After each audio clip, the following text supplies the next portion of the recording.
Hello students, welcome to our tutorial. In this lecture, we are going to discuss mixed problem on conic section. In last lecture, हम लोग circle, ellipse, hyperbola, parabola ये सारे topic पढ़ चुके हैं। तो उस पे मिक्स प्रॉब्लम आज सोल्व करेंगे, सारे कॉन्सेप्ट को मिक्स करके। तो जेई मेंस एडवांस में सिंगल चैप्टर से क्वेश्चन बहुत कम आता है, मतलब मिक्स करके पूछे जाता है। 2-3 कॉन्सेप्ट यूज करके एक क्वेश्चन बनाया जाता है, फिर उसे आपको दिया जाता है सोल्व करने के लिए। तो मैंने फर्स्ट क्वेश्चन क्या लिया है कि the equation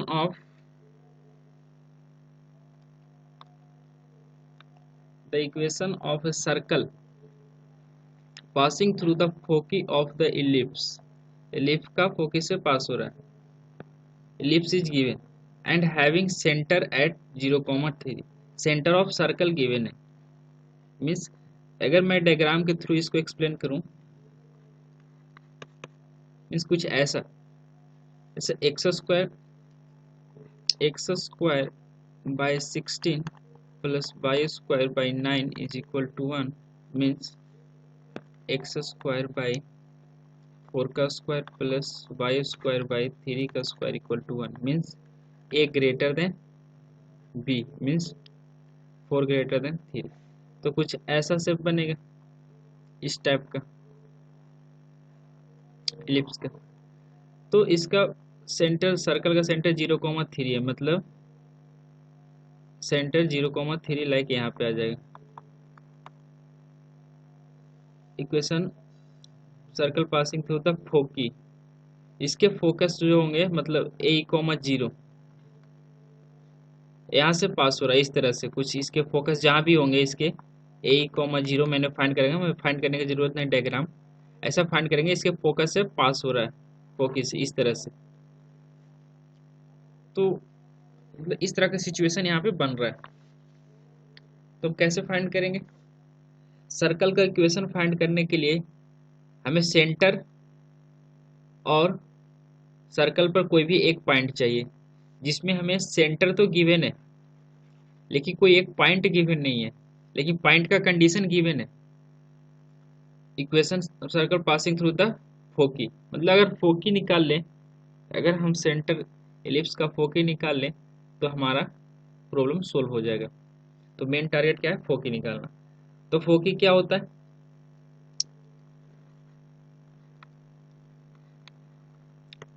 foci of ellipse क्या होते हैं? Plus minus AE,0 x axis पे है। तो अब यहाँ से हम एक ले लेते हैं कोई भी ए, वो तो प्लस माइनस मैंने साइन लगा दूंगा। सो हम जानते हैं क्या है, इक्वेशन जानते हैं कि यहाँ पे हो जाएगा a² is equal to a² minus b²।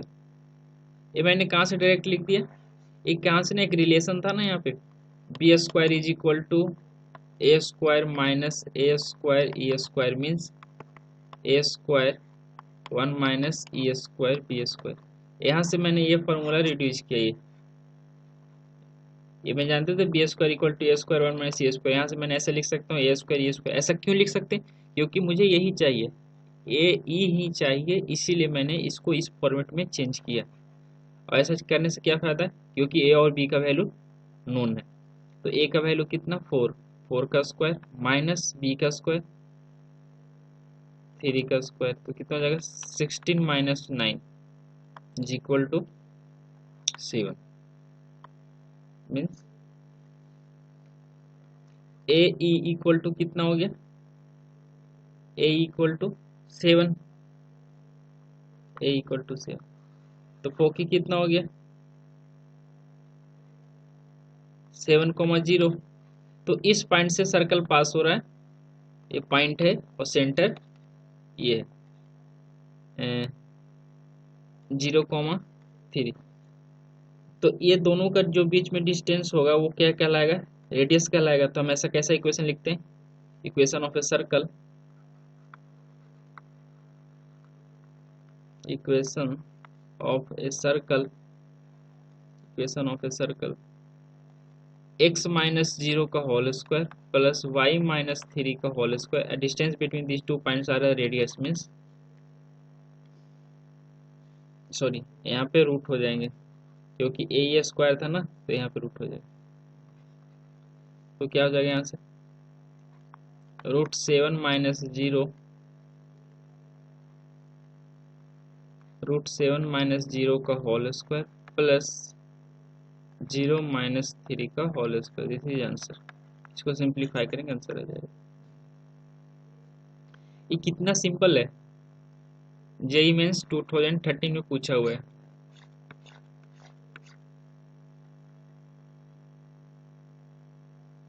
Next इसे रीड करो।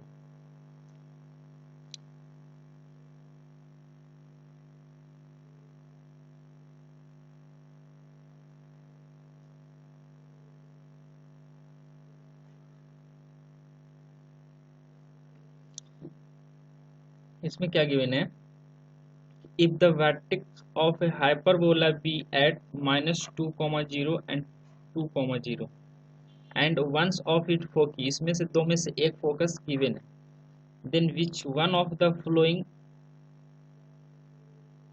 point flowing points does not lie on the hyperbola, इसमें से कौन सा पॉइंट है जो हाइपरबोला पे लाई नहीं करता है। मीन्स हाइपरबोला का इक्वेशन रहेगा तो उसमें अगर हम पुट कर दे तो पता चल जाता है, लेकिन हाइपरबोला का इक्वेशन हमारे पास नहीं है। तो फर्स्ट सबसे पहले हाइपरबोला का इक्वेशन हम लिखेंगे। तो हाइपरबोला का इक्वेशन कहाँ से आएगा, ये जो गिवन कंडीशन है ना, इस गिवन कंडीशन से हम हाइपरबोला का इक्वेशन लिखेंगे और उस इक्वेशन में ये वैल्यू एक एक करके पुट करेंगे। जो वैल्यू सेटिस्फाई नहीं करेगा वो हमारा आंसर हो जाएगा। क्यों, क्योंकि इसी ने पूछ रहा है does not lie on the hyperbola, जो हाइपरबोला के इक्वेशन को ये वैल्यू जो पॉइंट गिवन है वो सेटिस्फाई नहीं करेगा, वो हमारा आंसर हो जाएगा। तो फर्स्ट हमें क्या फाइंड करना है, इक्वेशन ऑफ हाइपरबोला।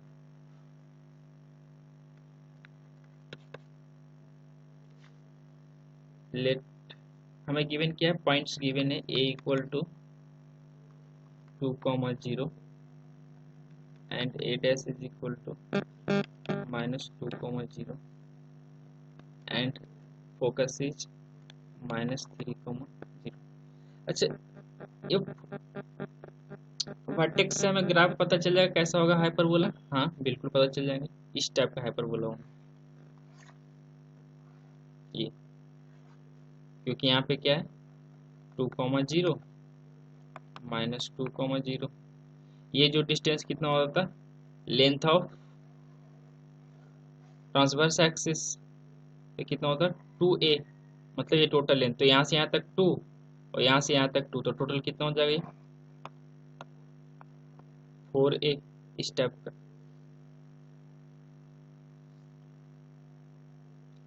तो इसका सेंटर क्या है 0, 0,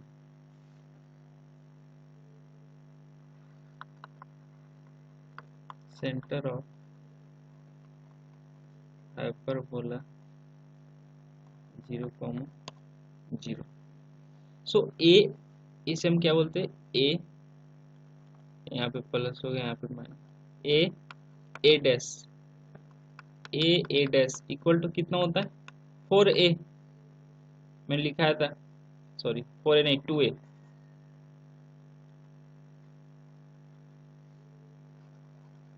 कितना होता है 2a,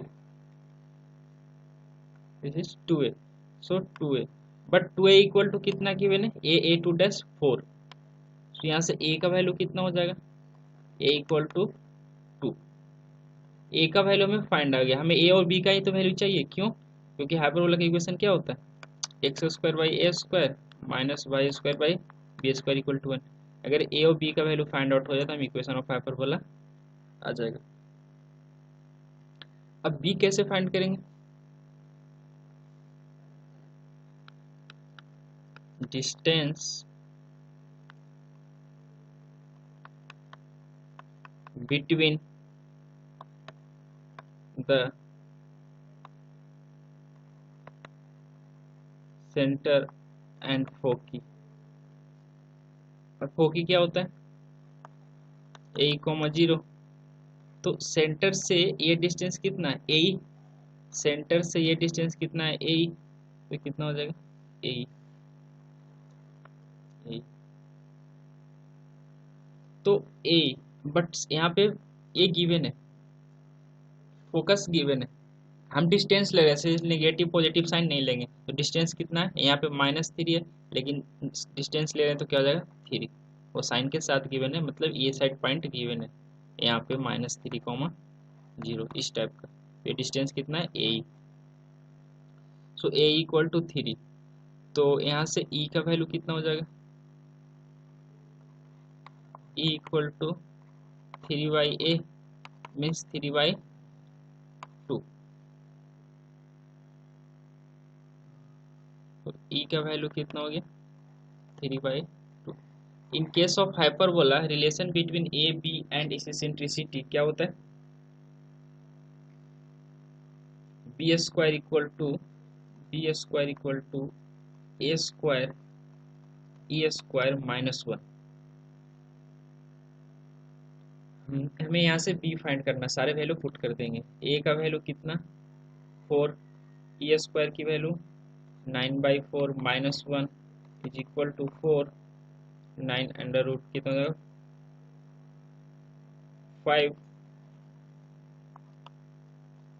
5/4। सो 4 से 4 कैंसिल। सो बी का वैल्यू कितना हो जाएगा? B square is equal to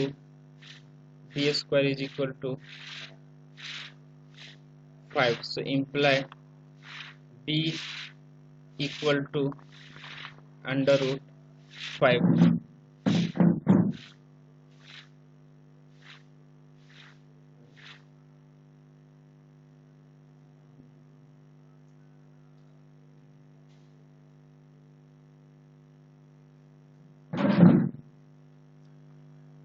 so B equal to √5। अब ओनली पुट कर देंगे ए और बी का वैल्यू, हमें क्या हो जाएगा? Equation of hyperbola.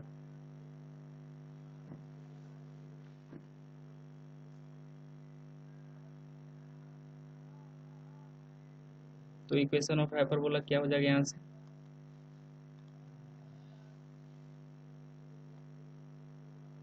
X square by A square means 4 plus B square means by square by 5 equal to 1। So minus यहाँ होगा, minus. So X square by 4 minus Y square by 5 is equal to 1। अब इसमें से हम value put करेंगे, जो value satisfy करेगा ये। तो जब भी ऑप्शन गिवन रहते हैं ए बी सी और कभी वैल्यू पुट करके चेक करना हो, तो हम हमेशा लास्ट ऑप्शन से चेक करते हैं। ऐसा क्यों? क्योंकि एग्जामिनर सेट करता है कि बच्चे स्टूडेंट जो है फर्स्ट ऑप्शन चेक करेंगे, तो ये सेटिस्फाई नहीं करेगा, ये नहीं करेगा, ऐसे करते टाइम वेस्ट होगा। इसलिए लास्ट ऑप्शन सेटिस्फाई करते हैं। ये चेक करेंगे, ये चेक करेंगे, इसमें से कोई ना कोई वेरीफाई नहीं होगा। तो मैं पुट करके देखना, ये वाले चेक सेटिस्फाई नहीं करता है, तो ऑप्शन कौन सा हो जाएगा? D. The eccentricity of the hyperbola whose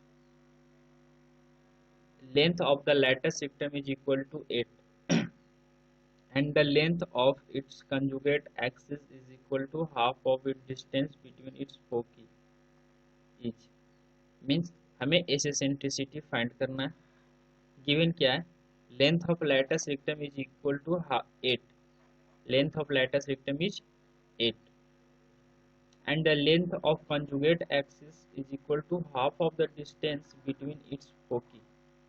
दोनों फोकी के बीच का डिस्टेंस का हाफ है के कंजुगेट एक्सिस। तो हमें इसे एसेंट्रिसिटी ऑफ द हाइपरबोला बताना है। गिवन इंफॉर्मेशन क्या है?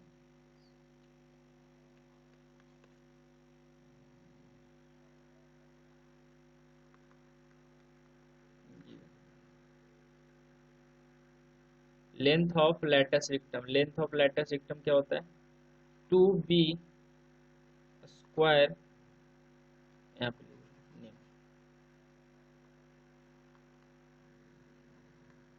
लेंथ ऑफ लेटेस्ट रेक्टम क्या होता है, 2b² by A is equal to 8, ये given, and length of its conjugate axis and length of its conjugate axis क्या होता है, 2b, इसके इक्वल टू क्या गिवन है, is equal to distance between its foci, दो फोकी का distance means कितना होता है, ए ई, तो ए ई कितना हो जाएगा, A E plus A, 2 AE, but here is half, क्या लिखा है, हाफ, मतलब हाफ है, तो हाफ कर देंगे। सिंप्लीफाई करने के बाद क्या आएगा, 2 से 2 कैंसिल, तो 2b equal to A², 2b equal to AE।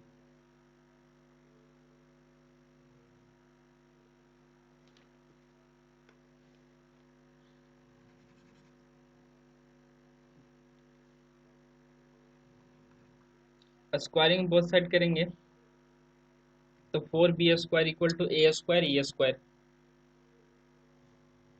क्या आ जाएगा, 4b² is equal to A² E², यहाँ सिंप्लीफाई करेंगे, 4b² A² equal to E²।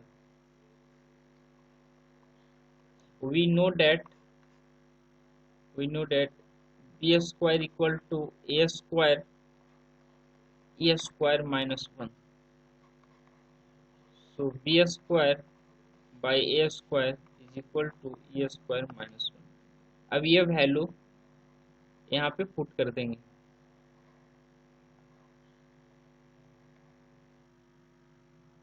तो क्या हो जाएगा, पुट करेंगे तो क्या आएगा, 4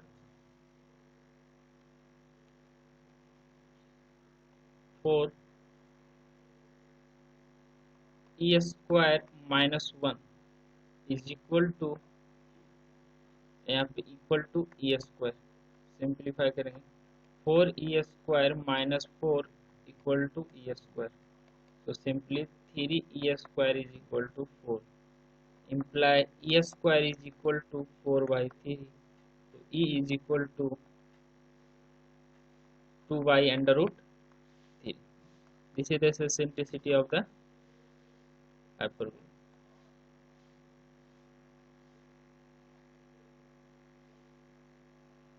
E equal to 2 by root 3। क्या है,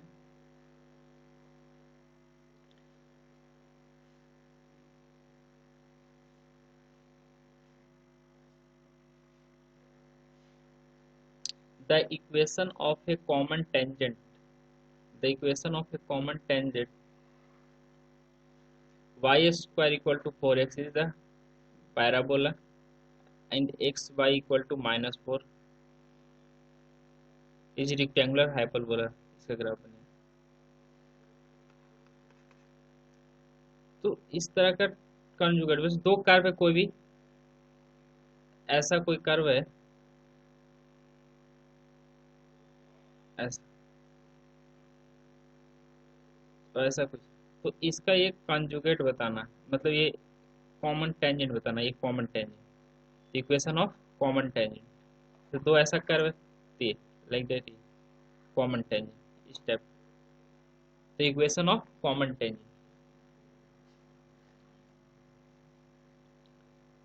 y² इक्वल टू 16x, इसका स्टैंडर्ड फॉर्म से कंपेयर करेंगे, y² equal to 4ax,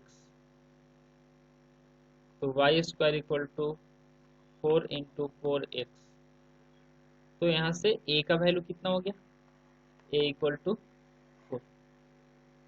equation of tangent हमको कोई एक इक्वेशन ऑफ टेंजेंट लेट करते हैं, let let let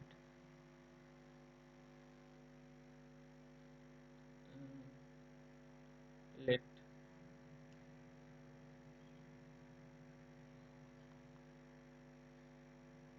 common equation of tangent क्या होता है in slope form equation of tangent parabola क्या होता है, y equal to M X plus minus A by B, हम एक साइन लेते हैं plus plus A by M, but यहाँ पे एम एक्स ए का वैल्यू क्या गिवन है 4y एम। और ये जो टेंजेंट ऑफ इक्वेशन है, इक्वेशन ऑफ टेंजेंट है, ये पैराबोला का है, लेकिन इस कर्व का भी होना चाहिए, तो ये वैल्यू यहाँ पे पुट करेंगे y इक्वल टू, तो क्या आ जाएगा x, y का value M X plus 4/m equal to -4। अब इसे सिंप्लीफाई करेंगे, M X square plus 4/m X -4,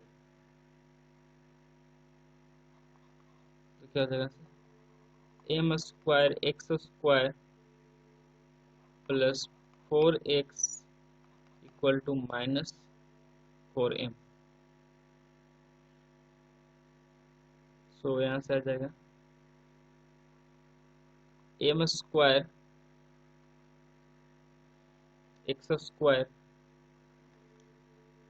plus 4x, यहाँ प्लस इधर से -4m, तो क्या आ जाएगा +4m equal to 0। For tangent, tangent के लिए क्या कंडीशन होता है इन क्वाड्रेटिक में, फॉर टेंजेंट इसका डिस्क्रिमिनेंट क्या होना चाहिए, डी का वैल्यू 0, तभी एक ही होगा, एक जगह टच करेगा, नहीं तो कट कर जाएगा, अगर ग्रेटर हो गया तो कट कर जाएगा, लेस हुआ तो टच भी नहीं करेगा, नहीं कट करेगा, तो d इक्वल टू 0 होना चाहिए, तो d इक्वल टू 0 यहाँ से निकालेंगे डिस्क्रिमिनेंट, d का वैल्यू क्या आ जाएगा, बी स्क्वायर मीन्स 16 -4 ए का value M square, C means 4m, तो क्या हो जाएगा इक्वल टू 0। तो यहाँ से आ जाएगा 16 M Q is equal to 16, imply M Q is equal to 1, तो यहाँ से m का वैल्यू क्या हो गया 1। अभी ये m का वैल्यू पुट इस इक्वेशन में पुट कर देंगे फर्स्ट इक्वेशन में,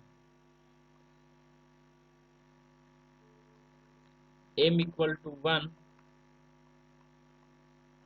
पुट इन इक्वेशन फर्स्ट, तो क्या हो जाएगा y equal to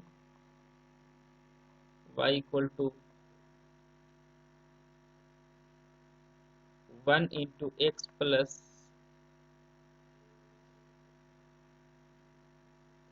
1 into X plus 4 into 4 into 1 is equal to y equal to X plus 4, y equal to X plus 4, ये हमारा क्या हो जाएगा equation of common tangent, equation of common tangent.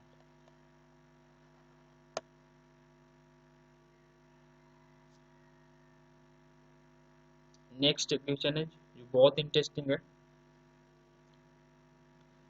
The area of quadrilateral, the area of quadrilateral formed by the tangent at the end point of the lattice rectum of the ellipse। मैं इस question का hints दे देता हूँ, आपको क्या करना है कि इसका आंसर चैट बॉक्स में लिखना है, खुद से ट्राई करना है इसको। हिंट्स में क्या देता हूँ कि the area of quadrilateral form by the ellipse, ellipse यहाँ पे a ग्रेटर देन b है, तो कैसा होगा इलिप्स, इस टाइप का बनेगा, this shape of ellipse.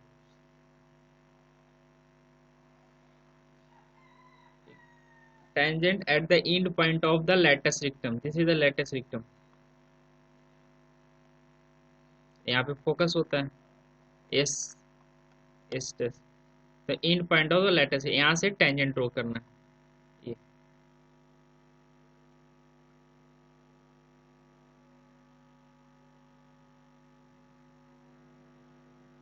Both ऐसे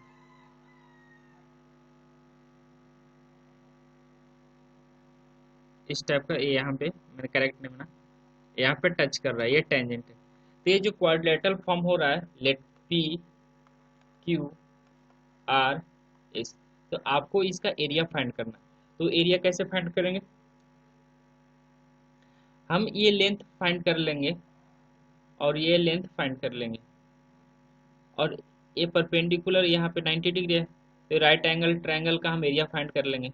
इस एरिया को 4 से मल्टीप्लाई कर देंगे, तो टोटल हमारे क्वाड्रिलेटरल का एरिया फाइंड आउट हो जाएगा। Try yourself this question. Thank you.